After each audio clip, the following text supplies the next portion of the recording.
Hi, Eric Gibaud, Gibaud.com, and today, thanks to Photosolar, I'm going to present you the Canon G7X MKIII. Let's start. Sometimes when they ask me to review a camera, if it's a camera that just got out, I can have it, I review it, but sometimes the camera has been on the market for a few months, almost a year, and there are already some rumors, opinion going around, people telling things. So I get nervous because I feel like if I give my opinion, some people are going just to slash me, and I just think, well, I've got only two options. One is to give my honest opinion, and two is to give my honest opinion. So I've decided to give my honest opinion about this camera. I'm going to tell you why I think it's a dream camera in daytime and a nightmare at nighttime. Okay, let's carry on. Well, I'm going to tell you the specs, my opinion, show you some pictures and video. I don't have that many examples because it's raining here, it's really cold, so I could not make all the pictures I wanted, but I had enough to have my own opinion. And also, this is also why I checked other reviews to make sure they found the same thing I found, okay, and tell it honestly. And I'll show you that and tell you a bit more. So, as you can see, this is a compact camera. It's like I would say expert or pro level, although there are things that really not pro, but well, that's the cost. Okay, expert level and pro level compact camera. It has a 1-inch sensor, which is not really small. You can find on a smartphone or on some compact one. Is larger, okay, but it's not as big as what many people would like to have, but it's not possible in there. Well, maybe it is, but not in this one, okay. It's 20.1 megapixels. It has a Digic 8 processor. It does video 4K. You also have a microphone connector, which is great, but no hot shoe, no shoe where to put the microphone, so you will need something to put on the side, but at least it's there. This camera is really thought for people who want to do vlogging, streaming, YouTube, influencers that make pictures and go around the world, or that's traveling, all this. This is about the clients that buy that kind of camera, this model. Now, not that kind of camera, this model, okay? So, as you can see, you can actually move the screen up 90 degrees, 180 degrees if you want to look, and do some vlogging. Well, I'll show you an example with my daughter, okay? Vlogging test with Pino. The sound is directly from the camera microphone. I don't know how you hear it. Adios, adios, bye. So this is really thought for this kind of people. Also, really important, you can do live streaming. You can actually connect to Wi-Fi and do the live stream direct from the camera. So this is really good, and people will love that. You can, many people ask, so you have a USB, you can charge directly your camera here, but Canon does give you a proper charger. So congratulations Canon, because many brands don't give you a charger anymore, or not even a separate charger to put your battery, okay, so that's really good. And also you have the HDMI, micro HDMI.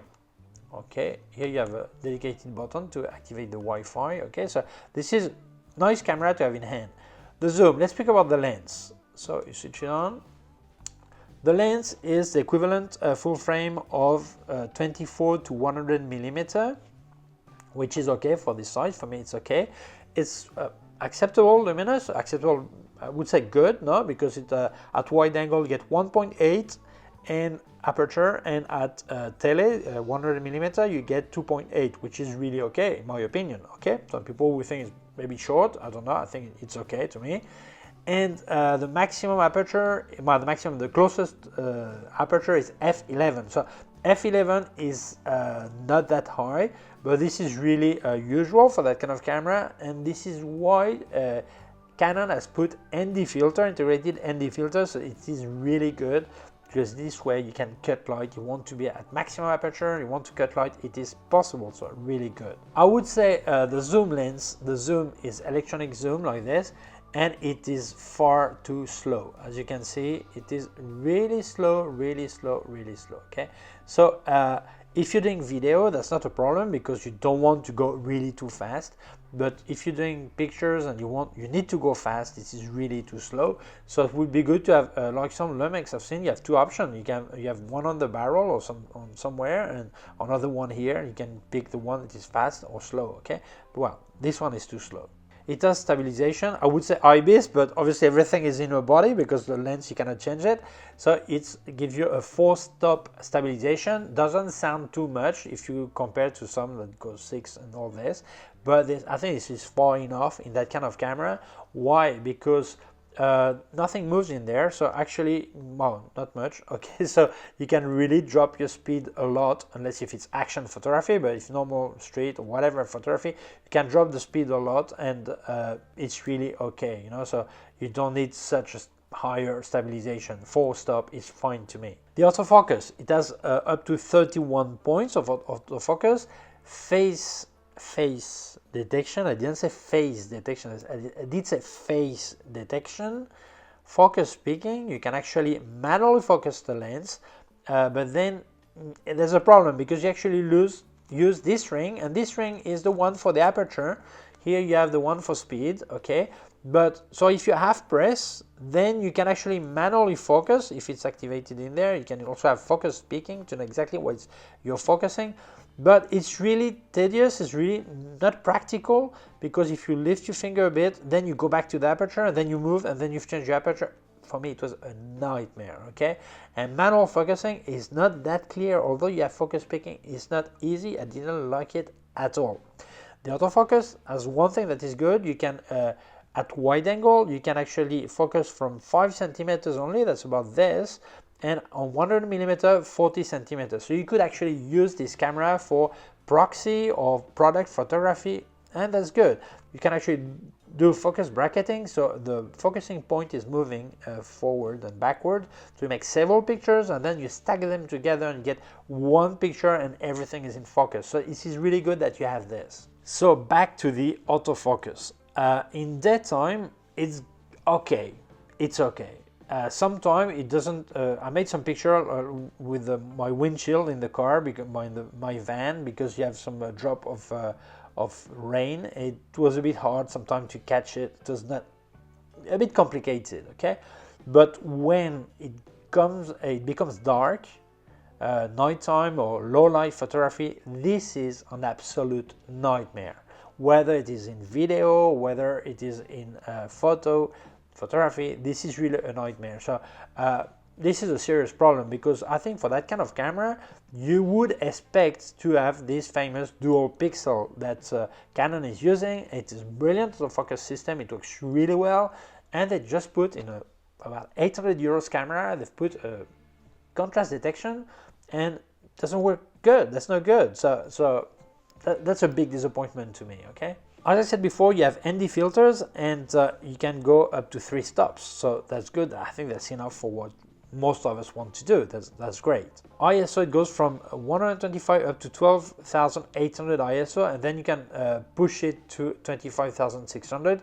So I pass you some pictures I've made, and honestly I think up to 1600 ISO this is completely usable. There's a bit of noise, but it's usable, and on 3200 ISO it's savable, okay? With a bit of work, a lot of work, you can actually save it. Over that, no, I think it's no good, okay? But is it a problem? I think not for the kind of photo I would do with that camera. First, you have a stabilization, so you can actually drop the speed quite a bit, and even without stab, if you think about it, there are not many things that move in there. It's small, it's not hard to grab or to put somewhere, so it's okay. I think 1600 ISO that are acceptable, it's okay to me, okay? So, well, that's okay. The shutter, you have the mechanical shutter that is from 1 second up to 1/2000th of a second, which is it's a bit low, okay? So this is why the ND filters are really welcome for that. Then electronic shutter, it goes from 30 seconds up to 1/25,600th of a second. It's hard to pronounce, okay? That's a funny figure, but this is how fast you can go with the electronic shutter. Then you have in video, you can actually use the shutter from 1/8 of a second up to 1/2000th of a second, which is strange because actually video is really usual to use the 100-degree shutter, which would be like if you do 25 images per second, you have a shutter speed of 1/50th of a second. Well, probably for some effect it's there. You have bulb mode also. If we speak about color management, strangely I could not find it, and when I check on Canon website, it doesn't have Adobe RGB, just sRGB. I think this is strange, but on the other hand, I understand that most people who would like that kind of camera are people who are not going to edit, whether because they don't like to edit pictures or because they want to push it straight away to social networks. So going through Adobe and then change it to sRGB to have the right colors on social networks, that would be a waste of time. So I think it's logical that they put only sRGB, but although for that kind of price, it would be logical to have the Adobe RGB, okay? But if it's not a problem to me. The screen is 3-inch, completely touchable, 100%, okay? This is a good screen, works nice. Flash, here you have a small flash here, okay, as you can see, and it seems that it synchronizes up to 1/2000th of a second, okay? So that can be interesting, but as you can see where the flash is, this is exactly where the G5 has a viewfinder. And yes, on this camera you have no viewfinder. It means that it's like using a smartphone, except that you can flip the screen. If you want to do a picture on low level, it's not like a smartphone. You have to go flat on the floor yourself or look like this, really strange, okay? But that's okay, but there is no viewfinder. Obviously, you have the typical picture effects for people who want to give a black and white or strange things straight in the camera. I don't like it, I don't use it, but it's there. If someone wants to use it, it's there, okay? Then burst rate. It can make up to 20 images per second, but then it focuses on the first picture and doesn't do autofocus after, okay? And if you want autofocus all the time, then it's 8 frames per second. So some people are surprised that you don't have the autofocus all the time, but this is really usual. Many cameras, when at the highest speed, they just focus on the first picture, and then the autofocus is the clutch is out, I would say, and this way it goes faster. Okay, but that's it. I think 8 pictures per second anyway. That's enough for that kind of camera and what people normally do with this kind of camera.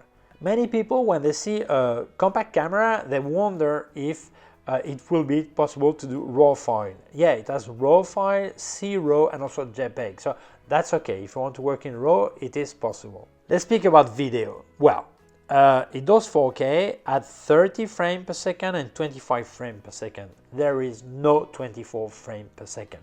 So this is not a problem to me because I'm in Europe. In Europe, light is 50 Hz per second, and then we normally use multiply of 50. So you don't have flickering problem. If I use 24, I may have flickering problem. But many people in North America, South America, and many countries, they have 60 Hz electricity system, okay? Electricity frequency. So it means they don't want a 25 frame per second. So sticking only to 30, they will never get this cine look they want.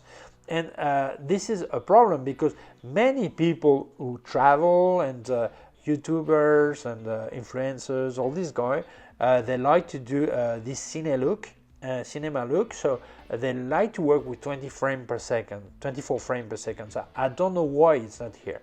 It's not here in 4K, but it's not here in Full HD either. So it means like Full HD, you have 120 and 100, which is great for slow motion. 60 and 50, you can also use it for slow motion, and 30 and 25, but no 24. So that's it. Then recording, maximum recording time. 10 minutes in 4K and 30 minutes in Full HD. For me, that's not a problem, 30 minutes. 10 minutes may be short if you want to record all the time in 4K, but anyway, there is a problem there.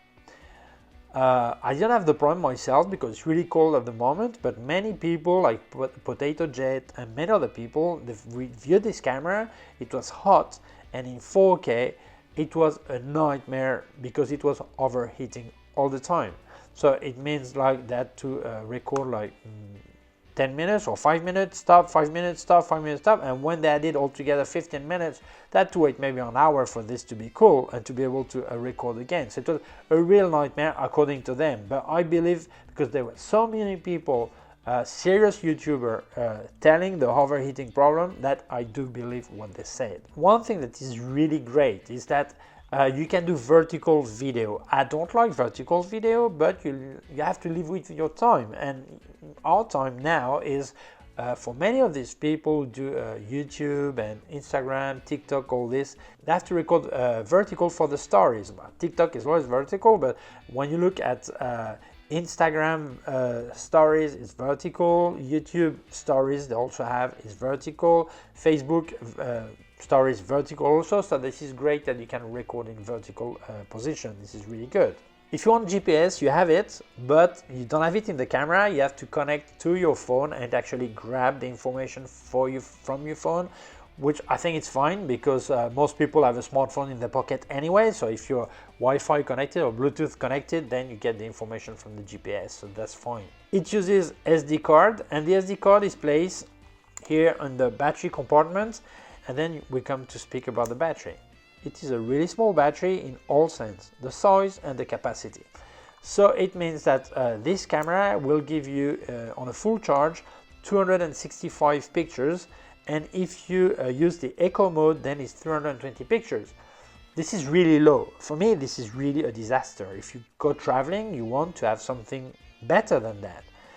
But Eric, you cannot ask for everything. A small camera and also a big battery. Yeah, you have to choose. Okay, so I understand why it gives such low results, and that's logical. That then you get more batteries, or you can connect to your USB. But if you connect to the USB, don't forget that a phone charger will not be powerful enough.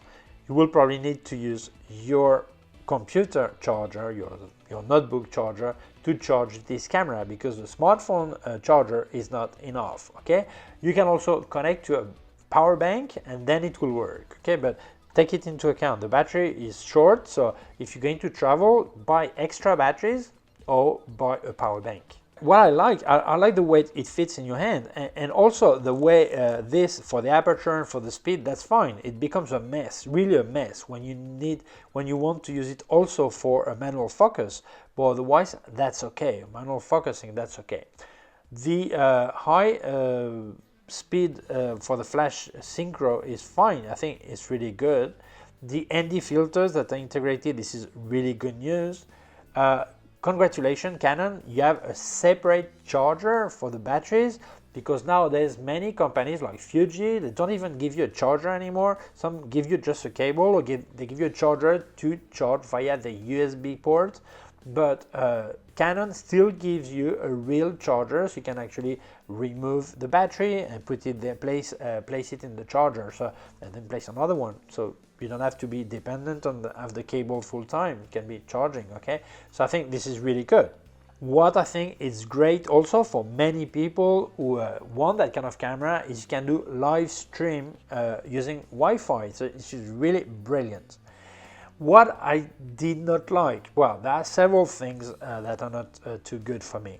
First, there is no hot shoe, which is a problem, but it's understandable that there is no hot shoe, okay, because there's no space, no viewfinder, but then you have the option to go for the G5 by Canon and have a viewfinder, so you don't get everything all the time, so it's hard to decide, okay?